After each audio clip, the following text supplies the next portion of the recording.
KT7 up here. Today, I will go over all the details of the upcoming Transcendence upgrades for mid-May. And I will also put them on a tier list towards the end of the video. I usually do 140 unit review and showcase videos before they are released in global.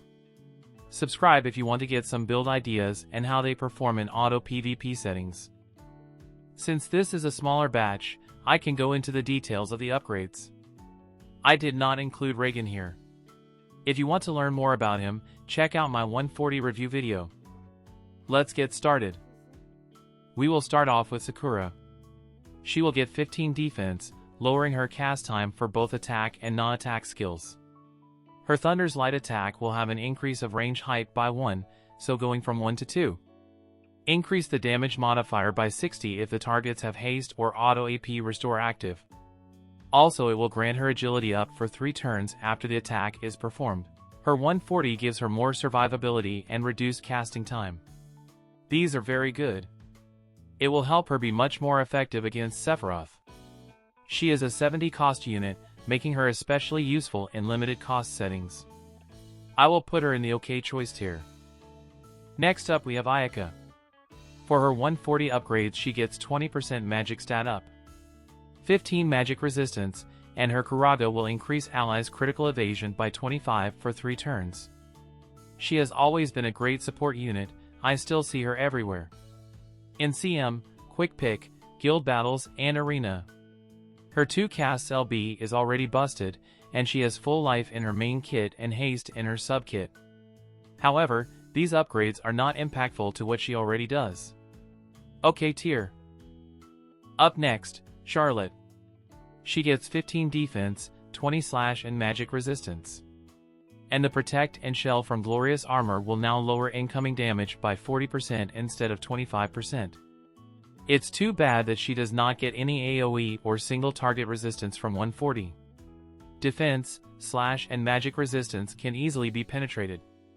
And there are more ways to dispel Protect and Shell nowadays. She is still a decent magic tank that can take some hits. But unless you are willing to spend a lot of scrolls to increase her HP, you will likely not notice the improvement on her performance. In my opinion, bad choice tier. Let's look at Dark Fina next. Her 140 gives her 15 accuracy and magic attack up 15. For her Sorcery Sphere, it will reduce the target's counter proc chance by 100 for 3 turns. These upgrades are good. Any DPS units that get 15 more accuracy is significant. It opens up her Trust Stone for magic or agility set. Don't forget she can use Rainen's TMR for haste. If you have Sephiroth, I would recommend upgrading her. She will pair very well with Raph as well.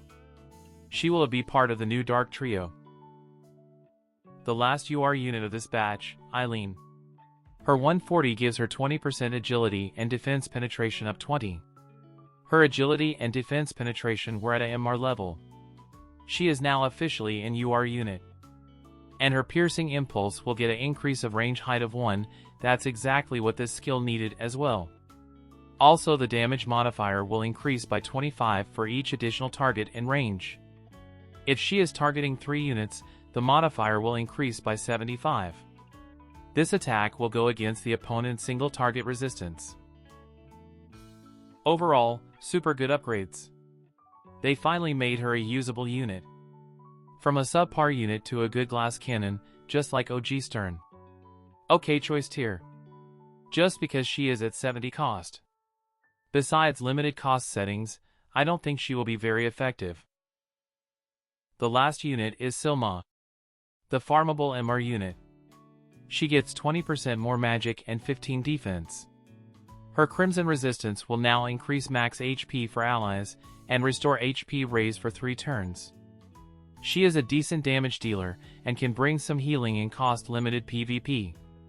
And a great unit for selection quest and other PvE content. Recommend tier. As a bonus, I have included Lucio. All his upgrades materials are free, and he does not require any scroll to reincarnate. My Lucio is at 83 times reincarnations, and he is powerful. His 140 will give him AP consumption down 20, and AoE resistance of 10. His Radiant Nova will now first increase his slash penetration by 40 for 3 turns, then deal medium damage.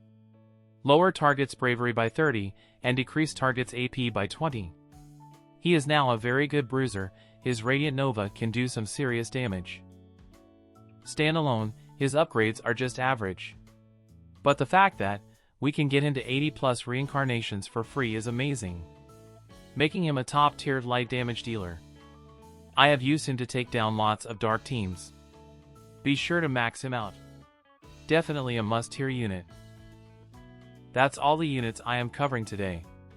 Here is the tier list. To recap, Lucio a must-tier unit. Dark Fina and Silma are in the recommend tier. Ayaka, Eileen, and Sakura are in the okay choice tier. Sadly, Charlotte is in the bad choice tier. Feel free to disagree in the comments section. That's all I have for today. Thank you for watching. Have a good one.